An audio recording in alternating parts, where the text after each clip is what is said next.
Praise the lord. దేవుని పరిశుద్ధ నామమునకు మహిమ కలుగును గాక. ప్రభువైన యేసుక్రీస్తు వారి శ్రేష్టమైనటువంటి నామంలో ఈ యొక్క ఉదయకాల సమయం నందు వేకప్ వార్డ్ కొరకు వేచి ఉన్న ప్రభునందు ప్రియులైన మీ అందరికీ ప్రభువైన యేసుక్రీస్తు నామంలో నా హృదయపూర్వక వందనాలు తెలియజేస్తూ ఉన్నాను. ఈ ఉదయకాల సమయం నందు దేవుడు మనకి ఇచ్చినటువంటి వేకప్ వార్డ్ని, క్యాలెండర్ వాక్యాన్ని ఒకసారి ధ్యానం చేసుకొని ఆ యొక్క లేఖన భాగము ద్వారా దేవుడు మనందరితో కూడా తన ఆత్మ సహాయము ద్వారా మాట్లాడునట్లుగా ప్రార్థనాపూర్వకంగా ఆ యొక్క లేఖన భాగాలను ధ్యానించుకుందాం. కీర్తనల గ్రంథము 89వ అధ్యాయము 24వ వచనం. కీర్తనల గ్రంథము 89వ అధ్యాయము 24వ వచనం. నా విశ్వాస్యతయు నా కృపయు అతనికి తోడయుండును, నా నామమును బట్టి అతని కొమ్ము హెచ్చింపబడును. దేవుడి యొక్క లేఖన భాగాన్ని తన యొక్క వినికిడిలో దీవించి తన ఆత్మ ద్వారా మనందరికీ బోధించినట్లుగా ప్రార్థించుకుందాం. ప్రేమ నమ్మకం కలిగిన మా ప్రియమైన పరలోకపు తండ్రి, మమ్మల్ని ప్రేమించి మా ఆయుష్ను పొడిగించి మరొక దినమును చూచే భాగ్యాన్ని మీరు మాకు కల్పించినందుకు వందనాలు. ఈ దినము కొరకు మీరు సిద్ధపరిచినటువంటి ఈ యొక్క లేఖన భాగాన్ని బట్టి, ఈ జీవాహారాన్ని బట్టి నీకు వందనాలు, స్తోత్రాలు చెల్లిస్తున్నాం ప్రభువా.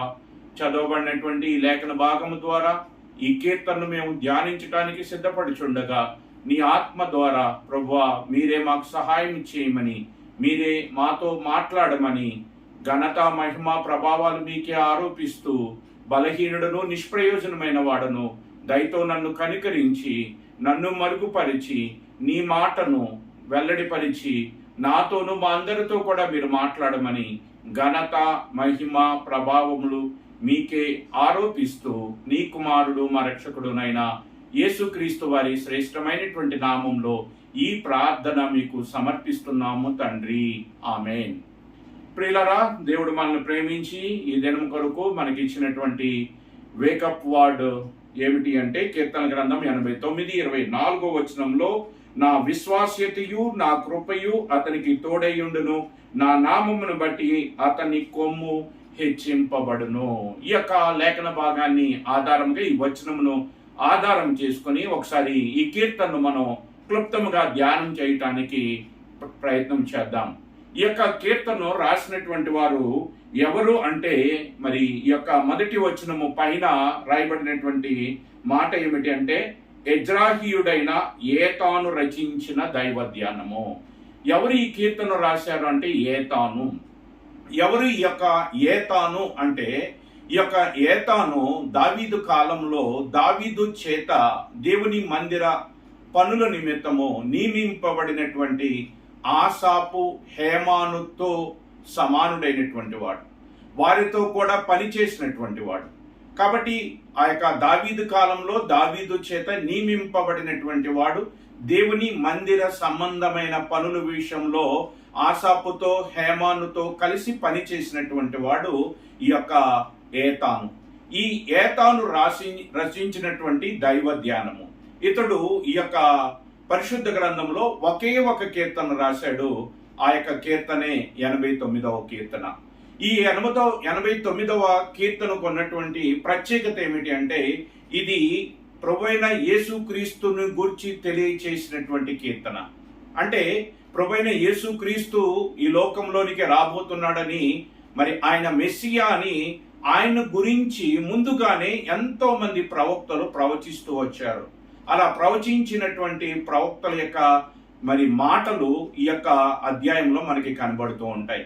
కాబట్టి ఇది మెస్సియా కీర్తన, అంటే ప్రభువైన యేసుక్రీస్తును గురించి ముందుగా తెలియచేయబడిన, ప్రవచింపబడినటువంటి కీర్తన. మరి ఈ యొక్క కీర్తనలో మనము తెలుసుకోవాల్సినటువంటి ప్రాముఖ్యమైనటువంటి కొన్ని విషయాలు ఉన్నాయి.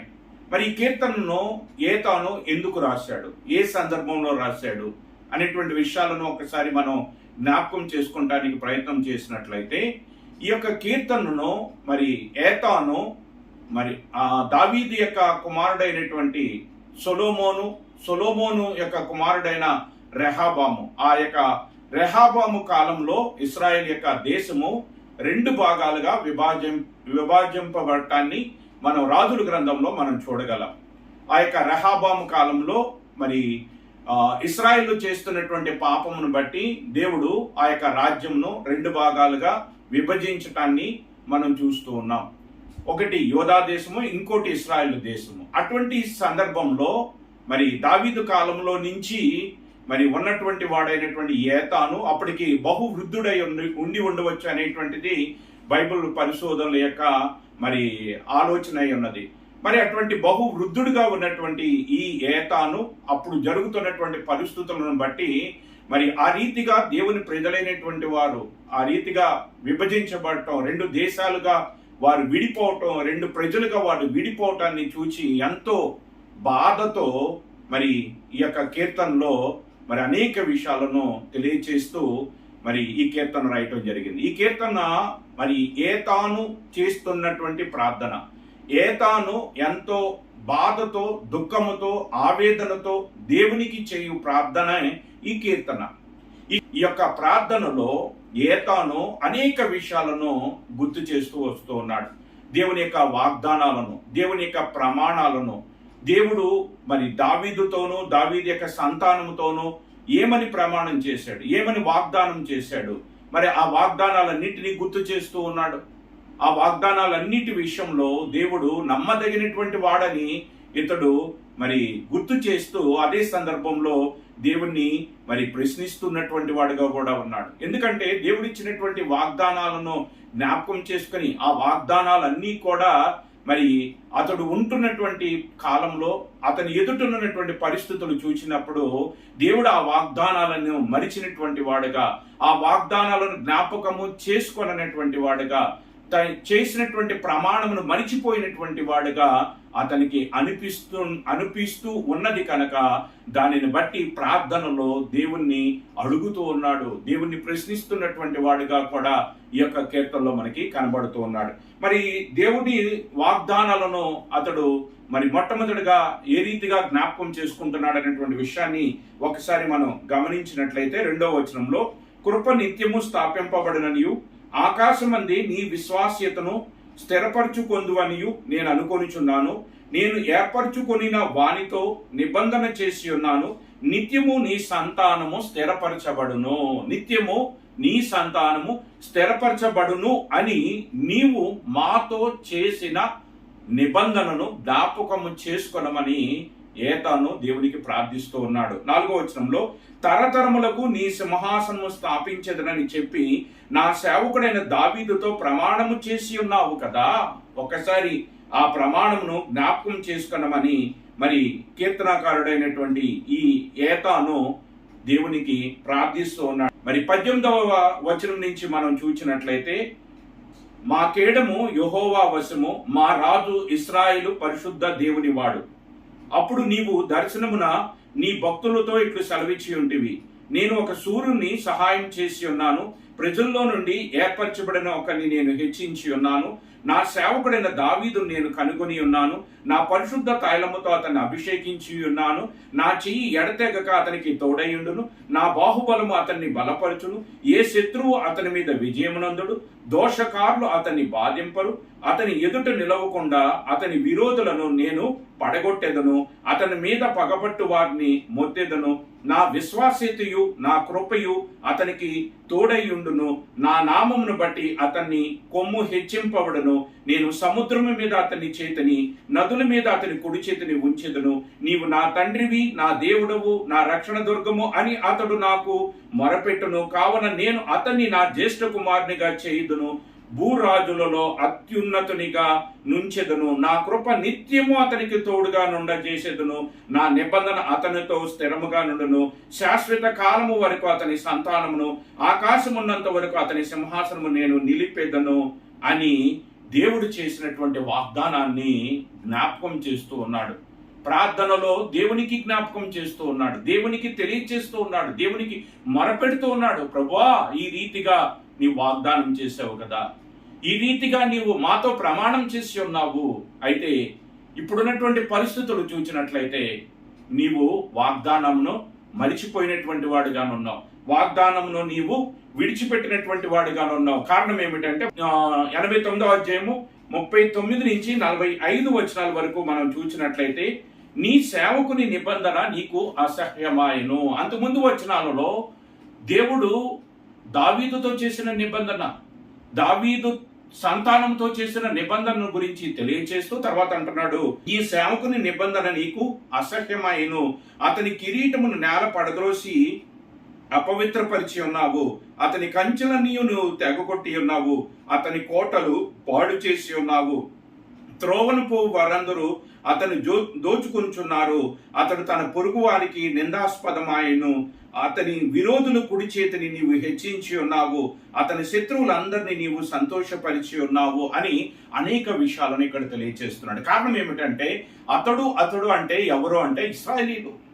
ఇశ్రాయేల్ అయినటువంటి వారు మరి వారికి కలిగినటువంటి దురవస్థను బట్టి వారు రెండు జనాంగంగా విడిపోవటం మాత్రమే కాకుండా వారికి భవిష్యత్తులో రాబోతున్నటువంటి పరిస్థితులను గురించి కూడా ముందుగానే ఎరిగినటువంటి వాడే, ముందుగానే దైవ దర్శనము ద్వారా తెలుసుకున్నటువంటి ఈ యొక్క ఏతాను ఎంతో వేదనతో బాధతో ప్రార్థిస్తూ ఈ కీర్తన రాసినట్లుగా మనకి అర్థమవుతూ ఉన్నది. మొట్టమొదటిగా దేవుని వాగ్దానాలను జ్ఞాపకం చేస్తున్నాడు. దావీదుతో చేసిన ప్రమాణమును, దావీదును కనుగొన్నావు, దావీదుని హెచ్చిస్తాను, దావీదును బలపరుస్తాను, దావీదుకు తోడుగా ఉంటాను అని నీవు చెప్పినటువంటి మాటలను జ్ఞాపకం చేసుకోనమని మొట్టమొదటిగా దేవుడి నిబంధనను, దేవుని ప్రమాణములను జ్ఞాపకం చేస్తూ దేవుడికి తెలియచేస్తూ, మరి ఆ రీతిగా నీవు మా పట్ల మరి గొప్ప ప్రమాణం చేసి ఉన్నావు. ఇప్పుడు చూస్తే మా పరిస్థితి ఎలా ఉన్నది అంటే, నీవు మాతో చేసిన నిబంధన నీవు మర్చిపోయి ఉన్నావు, మాతో చేసిన ప్రమాణమును నీవు గుర్తు చేసుకోవట్లేదు అని దేవుణ్ణి ప్రశ్నిస్తున్నటువంటి వాడుగా ఇక్కడ ఏతాను కనబడుతూ ఉన్నాడు. అంతేకాకుండా ఒకవేళ దేవుని ప్రజలైనటువంటి వారు అంటే దావీదు యొక్క సంతానం ఎవరైనా మరి దేవుని ఆజ్ఞలోంచి తొలగిపోతే వారిని దేవుడు ఏం చేస్తానని చెప్తున్నాడు అంటే, మరి 32వ వచనంలో, నేను వారి తిరుగుబాటును దండముతోను వారి దోషమును దెబ్బలతోనూ వారిని శిక్షించెదను, కానీ నా కృపను అతనికి బొత్తిగా ఎడమ చేయను. అబద్ధికుడనై నా విశ్వాస్యతను విడవను, నా నిబంధనను నేను రద్దుపరచును, నా పెదవుల గుండా బయలు వెళ్ళిన మాటను నేను మార్చను. ఒకవేళ దావీదు సంతానము దావీదు వలె జీవించకపోతే, దావీదు వలె వాళ్ళు బ్రతకకపోతే, దేవుని ఆజ్ఞలు మీరి ఉన్నట్లయితే నేను వారిని దండించి శిక్షించి మరలా నా ఎద్దుకు నేను చేర్చుకుంటాను. కానీ సౌలుకి నా కృపను నేను దూరపరిచినట్లుగా దావీదు యొక్క సంతానమునకు నేను నా కృపను దూరపరచును, నా నిబంధన రద్దుపరచును, నేను అబద్ధం ఆడట్లేదు అని నీవు చెప్పి ఉన్నావు కదా ప్రభువా అని దేవుని వాగ్దానాలను జ్ఞాపకం చేస్తూ ఉన్నాడు. ప్రియులారా, ఏతాను ఈ కీర్తన రాసినప్పుడు అతని యొక్క మానసిక స్థితి ఎలాగున్నది అంటే, ఒక పక్కన చూస్తే దేవుడు నమ్మదగిన వాడు, దేవుని యొక్క విశ్వాస్యత, దేవుని యొక్క నమ్మకత్వము అది ఏమాత్రము కూడా ప్రశ్నింపదగినది కాదు. అది ఆయనకు తెలుసు. ఎందుకంటే దేవుని మందిర సంబంధమైన పనులు జరిగిస్తూ వచ్చినటువంటి వాడు, తన జీవిత కాలమంతయు దేవుని మందిరంలో నివసించినటువంటి వాడు. దేవుని యొక్క విశ్వాస్యత తెలుసు, దేవుని యొక్క నమ్మకత్వం తెలుసు, దేవుని కరుణ తెలుసు, దేవుని గురించి పరిపూర్ణమైన జ్ఞానం కలిగినటువంటి వాడే. దేవుడు మాట తప్పని వాడు, దేవుడు అబద్ధమాడనటువంటి వాడు, దేవుడు చేసినటువంటి నిబంధన రద్దుపరిచేటువంటి వాడు కాదు అని తెలుసు. కానీ అక్కడ ఉన్నటువంటి పరిస్థితులు చూస్తే దేవుడు నిబంధనను రద్దు చేసినట్టుగా, దేవుడు చేసిన ప్రమాణంను మరిచిపోయినటువంటి వాడుగా అతనికి కనబడుతూ ఉన్నటువంటి దానిని బట్టి ఏమీ తోచనటువంటి పరిస్థితుల్లో దేవుణ్ణి ప్రశ్నించలేడు, దేవుణ్ణి సందేహించలేడు. కానీ ఉన్న పరిస్థితులను చూచి తట్టుకోలేక వేదనతో ఆవేదనతో మరి ఈ యొక్క కీర్తనలో మరి ఎంతో భారంతో దేవునికి చేయు ప్రార్థనగా ఈ కీర్తన మనకి కనబడుతూ ఉన్నది. ప్రియులరా, ఈ యొక్క కీర్తన ఏతాను యొక్క మరి జీవితంలో ఏతానుకి మరి ఎన్నో సంశయాలను కలుగజేసింది. ఏతానుకి అర్థం కానిది ఈరోజు దేవుడు మనకి అర్థం చేస్తూ ఉన్నాడు. ఏమిటో తెలుసా?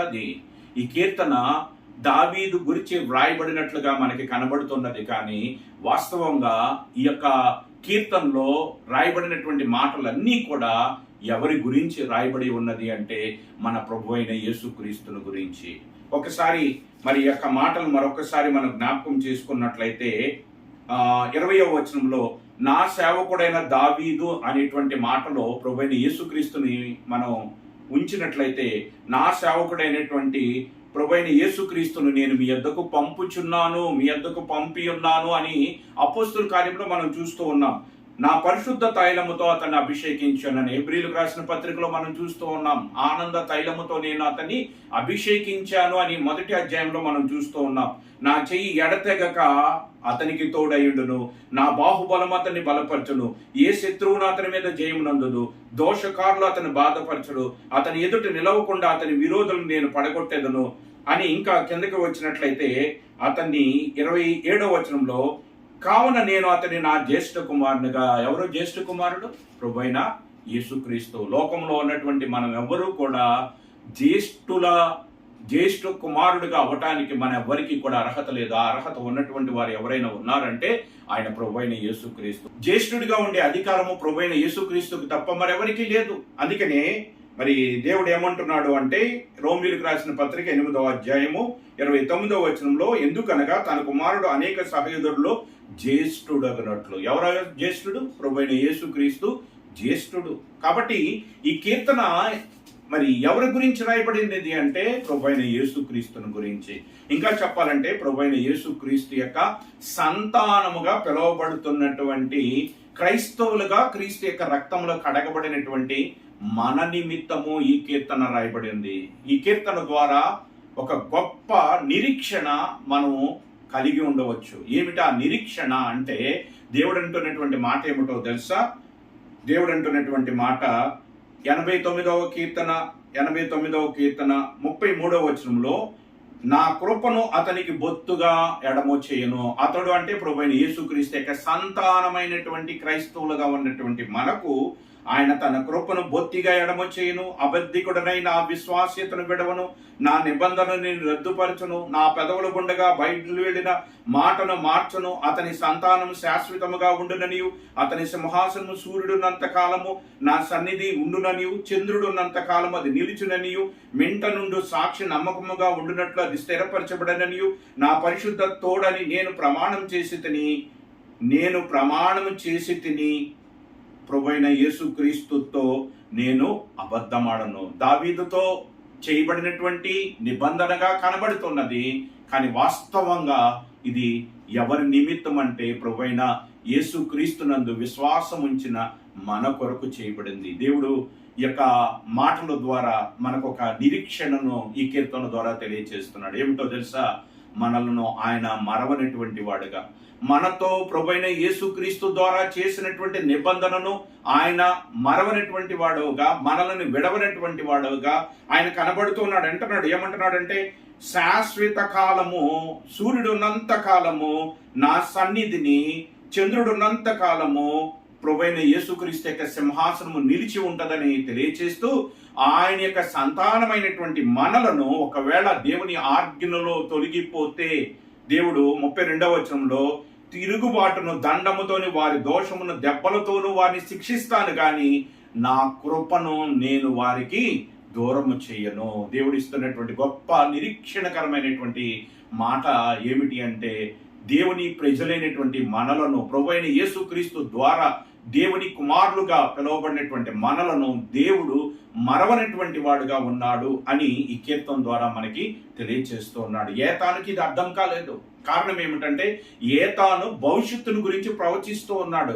ఇది దావీదు గురించి అని అనుకుని అతడు అది మరి దేవుణ్ణి ప్రశ్నిస్తూ ఉన్నాడు. ప్రభువా, నీవు ఇలా ప్రమాణం చేసావు, ఇలా వాగ్దానం చేశావు, ఇప్పుడు నీ వాగ్దానాన్ని ఎందుకు మర్చిపోయావు? నీ వాగ్దానాన్ని ఎందుకు విడిచిపెట్టావు? నీ ప్రజల్ని ఎందుకు విడిచిపెట్టావు? నీకు ప్రజలకు వస్తున్న కష్టాలను ఎందుకు నీవు దృష్టించి చూడట్లేదు అని ఏతాను దేవుణ్ణి ప్రశ్నిస్తూ ప్రార్థిస్తూ వేదనతో ఆవేదనతో ఉన్నాడు. కానీ ఏతానుకు ఒక విషయం తెలుసు, దేవుడు అబద్ధికుడు కాదని, దేవుని యొక్క విశ్వాస్యతను అనగా ఆయన యొక్క నమ్మకత్వమును ప్రశ్నించటానికి ఏ వ్యక్తికి కూడా అవకాశం లేదని మాత్రం అతనికి తెలుసు.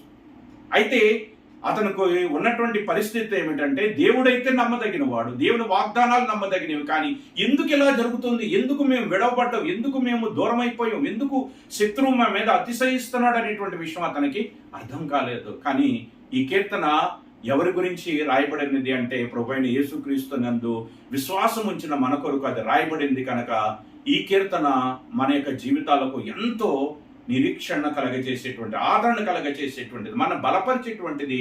ఏమిటి ఆ బలపరిచేటువంటి మాట అంటే, నా కృపను బొత్తిగా నేను ఎడము చేయను. ఇంకా ఏమంటున్నాడు అంటే, నా పరిశుద్ధత తోడని నేను ప్రమాణం చేసి నేను నా నిబంధనను మరిచేటువంటి వాడు కాదు. ప్రభువైన యేసుక్రీస్తు ద్వారా మనతో చేసినటువంటి నిబంధనను దేవుడు మరువడు, ఆయన విడవడు, ఆయన ఎడబాయుడు. ఒకవేళ మనం దేవునికి ఏదైనా మన యొక్క బలహీనతను బట్టి దేవునికి దూరం అయిపోతే దేవుడు మనల్ని దండించి శిక్షించి ఆయన ప్రేమించాడు కాబట్టి మరలా మనలను కుమారులుగా చేర్చుకుంటాడు. కానీ సౌలుకి తన కృపను దూరం చేసినట్లుగా తన కృపను తన కుమారుడైన యేసుక్రీస్తు యొక్క రక్తమందు కడగబడినటువంటి మనకు దూరము చెయ్యనని దేవుడి యొక్క కీర్తన ద్వారా మనందరికీ కూడా గొప్ప నిరీక్షణకరమైనటువంటి మాటలను దేవుడు తెలియచేస్తూ ఉన్నాడు. కాబట్టి ఈ కీర్తన యొక్క గొప్ప సారాంశమును క్లుప్తంగా మనం తెలుసుకుని ఉన్నాం కనుక ఈ నిరీక్షణకరమైనటువంటి మాటలను బట్టి దేవుని దగ్గరకు వచ్చి ఆయన కృపకు మనం పాత్రులమై నిత్య నిబంధనలో మనం నిలిచి ఉండి ఆయన యొక్క ప్రేమ, ఆయన యొక్క విశ్వాస్యతను, ఆయన యొక్క కరుణను మనం అనుభవిస్తూ మన విశ్వాస యాత్రలో ముందుకు సాగుదాం. అట్టి భాగ్యాన్ని దేవుడు ఈ యొక్క మాటలు వినిచున్న మనందరికీ కూడా దయచేయును గాక. ఆమేన్. ప్రార్థించుకుందాం. ప్రేమ నమ్మకం కలిగిన మా ప్రియమైన పరలోకపు తండ్రి, ఈ యొక్క ఉదయకాల సమయం నందు ఈ యొక్క లేఖం ద్వారా మాతో మాట్లాడారు.